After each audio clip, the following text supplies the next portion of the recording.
Welcome, everyone. Nice to see many smiling faces. This is an open event organized by the LIS Woman community, and the theme is Courage to Impact.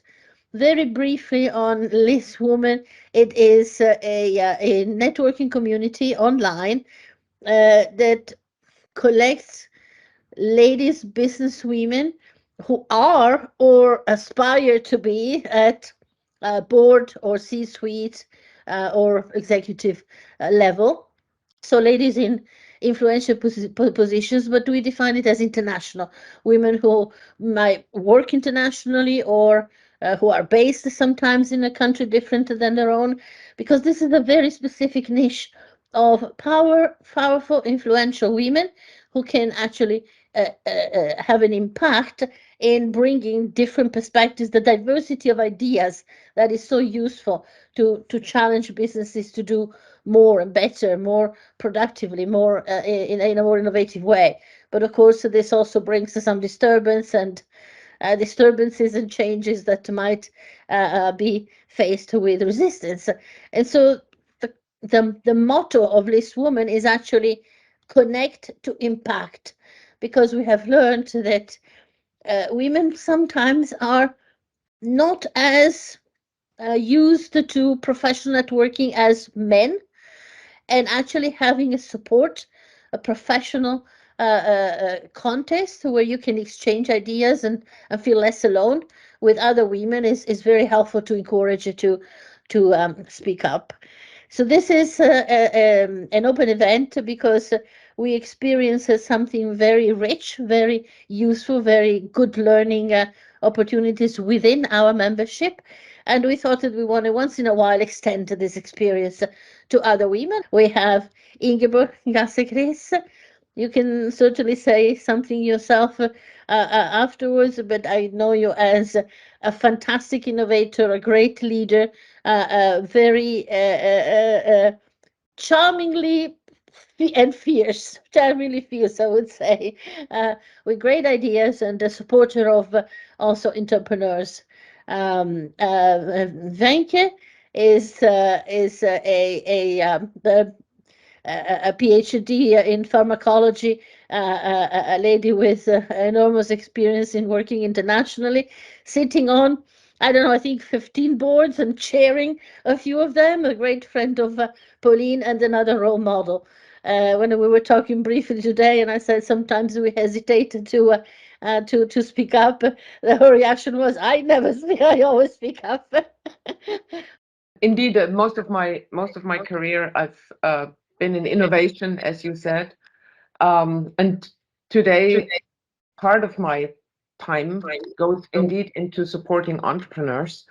But I'm also serving on a number of boards and advisory boards, both on in established companies, older companies, and very, very young ones, startups, basically.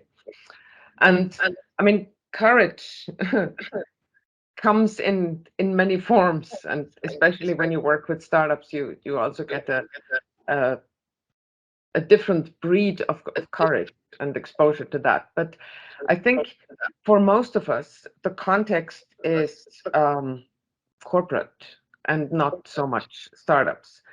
And in the corporate context, in a very professional and highly competitive context, to me, I mean, I've been thinking about this topic, obviously, when Laura invited me to speak about it. To me, there were four things that came to mind that I wanted to very briefly share with you. To me, courage is not about standing up for yourself, but standing up for something you believe in, something, that you believe is right or wrong. I mean, against what is wrong, obviously, not for what is wrong. But I've always found it a lot easier and a lot more natural when people demonstrate courage for something or for someone. And it's not so much to me about putting yourself out there for the sake of yourself. It's not hard to speak up when you have a conviction. The second thought that I wanted to share is one of the best pieces of advice I've ever received in my life. And by the way, I received it from a woman. So, best piece of advice I've ever received, and which I'm always happy to share, and which has to do with more with impact maybe than with courage, but I think they overlap. That is to be fully present. To me, that was a life changer, honestly, a professional life changer. And this lady who told me about, not just me, but she told a group of people about, her biggest advice that she had to give.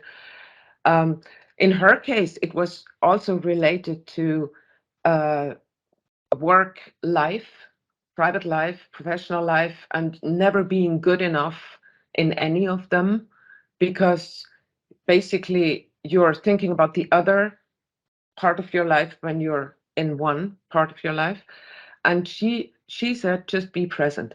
And I thought that's a good thought, because for me it's more like I'm thinking of too many things at once, right? I'm kind of a multitasker, and I'm easy to distract. I'm easily bored, by the way.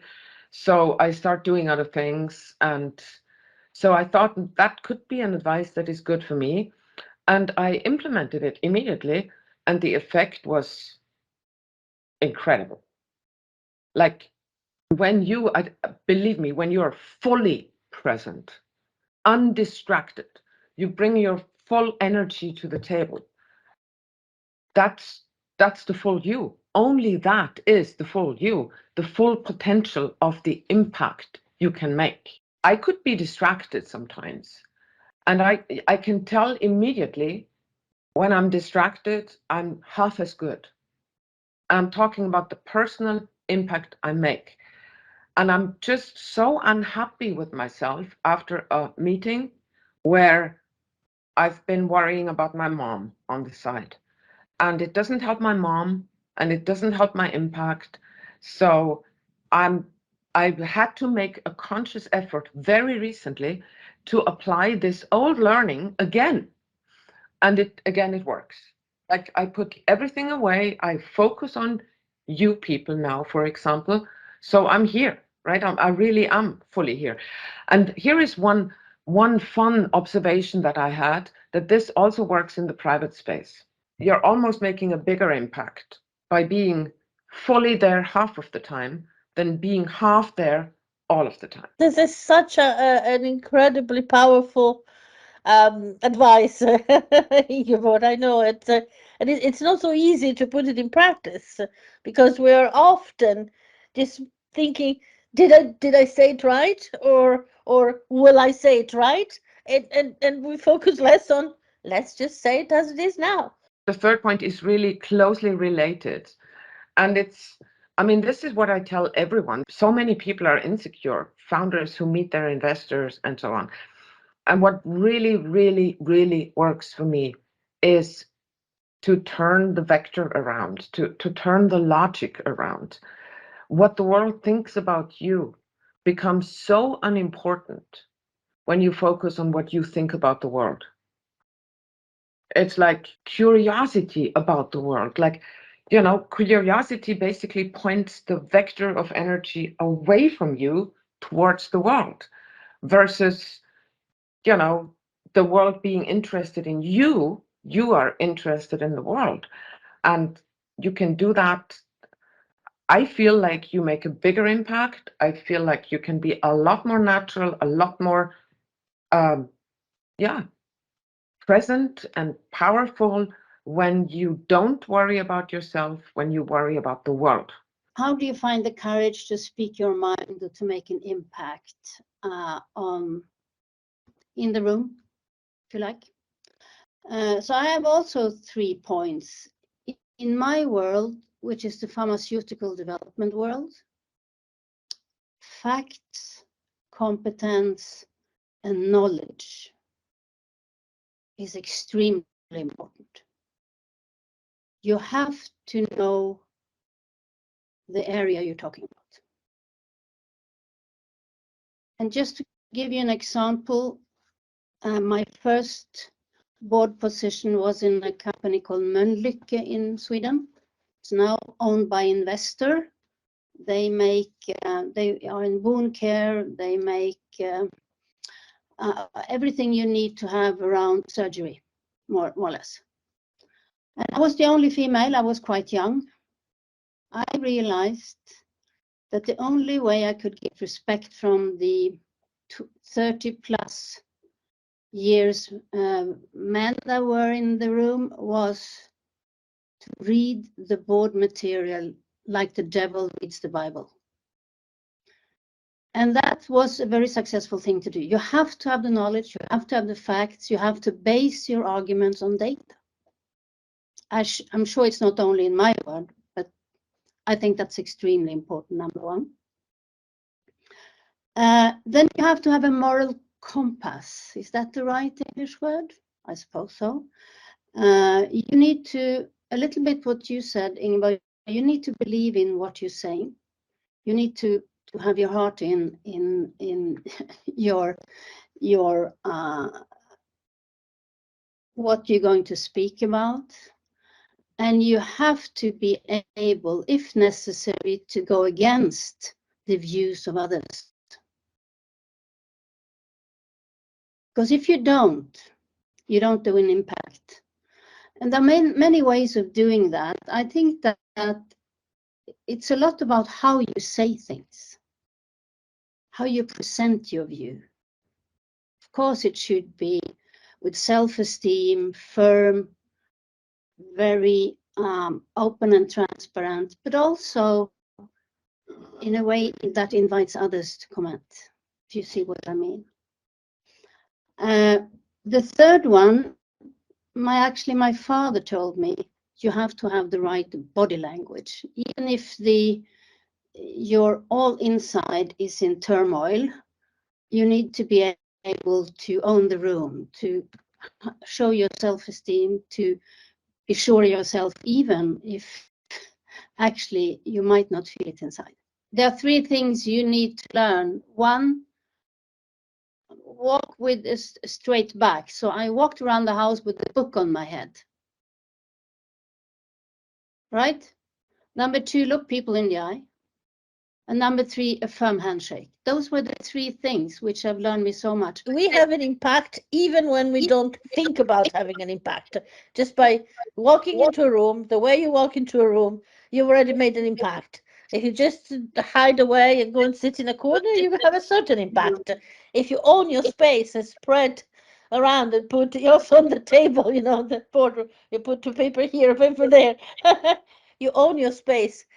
You just create something different and impact, and people would probably be more interested in the conversation with you. I just wanted to build on this body language. It's really crucial, and I have a couple of examples. So I was at the course once in Lausanne, where we to really show us students at that time how important it is. The professor had invited an actor, and he entered the scene or the stage in 50 different ways, starting with very, very, very worried. You can imagine like this, and then going in like a king. So that really shows what different impression you can have. I think that was fantastic. The second example was Swedish golf ladies are still very successful, and way back they had a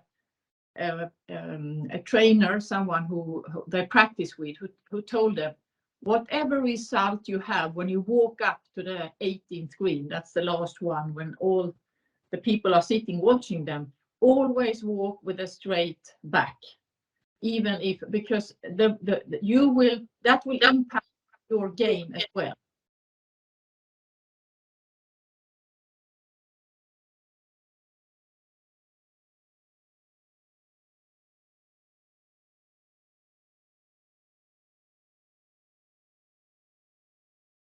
Authentic behavior with a little touch of what you feel shows your strength. Yeah. May I add, I'm not a native English speaker, but it's also very important to not talk too much. I mean, you have to make your points like an executive summary. To the point, you can say, I have 3 points to discuss or whatever. Make them short, make them extremely clear, so nobody can misunderstand.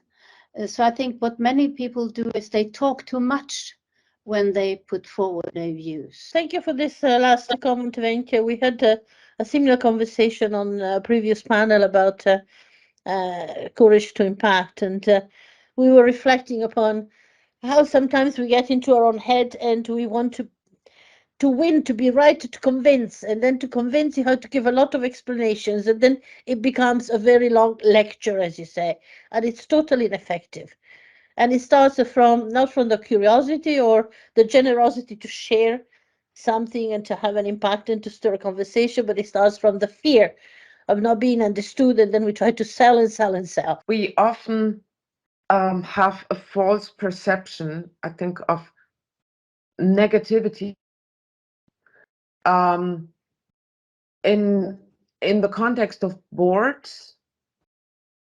You know, I mean, I'm mainly on Swiss boards, so the Swiss people are very consensus oriented, and we vote. Obviously, boards vote on all kinds of issues, and it is fairly common to have unanimous votes. And I think there is a natural, how can I say, hesitation to vote against the majority. And I've done that. And it's so funny because every time I do that, somebody comes up to me afterwards and thanks me. You know what I mean? It's like either the chairman of the board or the CEO who was presenting or whatever. So that's why I'm saying opposition it's not opposition, right? It's obviously constructive criticism, but it also, and not everything always has to be unanimous. And the same goes with unpopular decisions or uncomfortable decisions. This is more in the corporate space, right, where you're a decision maker rather than kind of voting on a board. And I will never forget this one case. The big question was, do we withdraw this brand from this country, so stop the sales, or do we create a local solution? And I was the decision maker. And it was, it was a hard decision to take because there were obviously different stakeholders. And the stakeholders who are in charge of delivering the results are always those who make the sales, right? They always have a very strong voice. You can be the global brand leader all you like. You're not making the profit. So those guys would obviously rather use a local ingredient for that brand and, keep a business. And then I took that decision. I said, no, we're not doing it. We will withdraw the product and hope that this political crisis will be over soon. By the way, this has nothing to do with Russia and Ukraine. It's much older than that. But we will withdraw for as long as this embargo or conflict or import thing goes on. And then again, what happened is the business leader called me up afterwards and said, thank you. And I said, what are you thanking me for? I just decided against you. And he said, yes, but now I have a decision that I can move forward with. Don't be afraid to say no. Don't be afraid to disagree. Don't be afraid to vote in a minority vote. People will thank you for it, and it's your job. I just want to add when it comes to you need to try and be rather cold. Don't be too emotional. Yes. To show energy, yes, but not too emotional.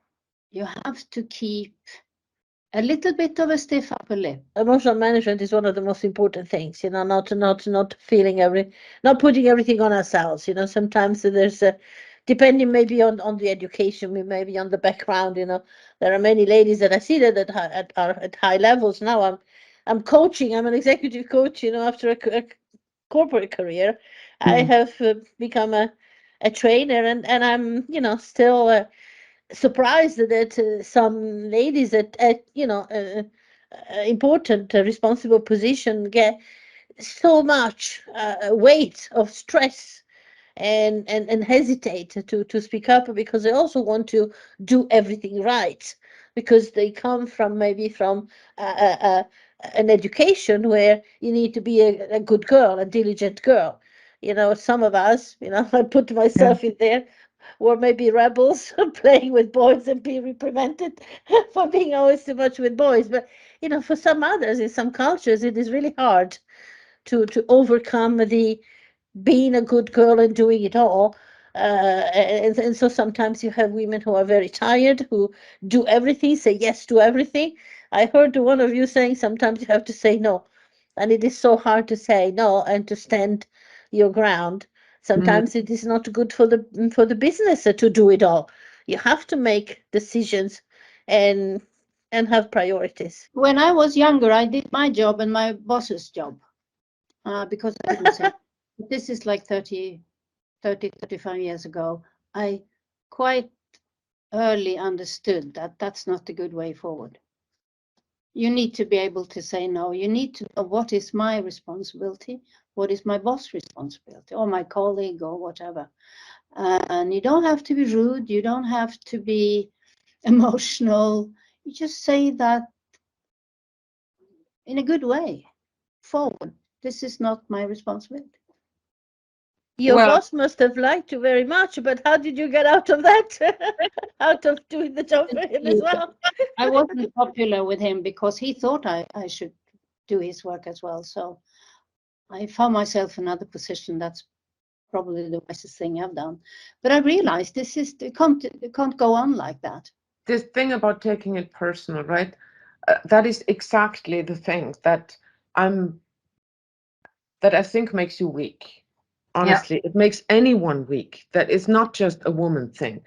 I mean, there are many men whose egos are quite, they require a lot of room. So they are relatively easy to hurt those egos, right?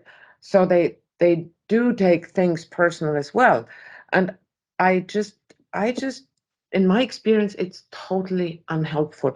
That's what I mean when I say what the world thinks about you or what the world carries in your direction is irrelevant. What do you carry in the direction of the world? What do you think of the topic at hand? What do you think about the arguments that are being presented? What do you think about this team dynamic in the room or whatever? Just forming an opinion about whatever is around you is, to me, a good strategy to stop not taking things personal, because it's not about you, it's about everything else, and it's about what you have to say and to think and to contribute to this everything else. Wenche was talking about to know your facts and be well prepared. Rational intelligence is important. Being able to make critical decisions, but we also need the other component, the emotional intelligence, not to believe that everything's about me, and being self-aware and able to distance yourself from the issues on the table, and being, as you said, Ingeborg, being present. All that is managing our emotions. It's so important. Dear ladies, fabulous ladies, Ingeborg and Wenche. Also, you're demonstrating now today on screen, how you speak clearly and calmly and with confidence. And I think that, our hearts are all feeling reassured, and we can feel all with more courage to go out and impact.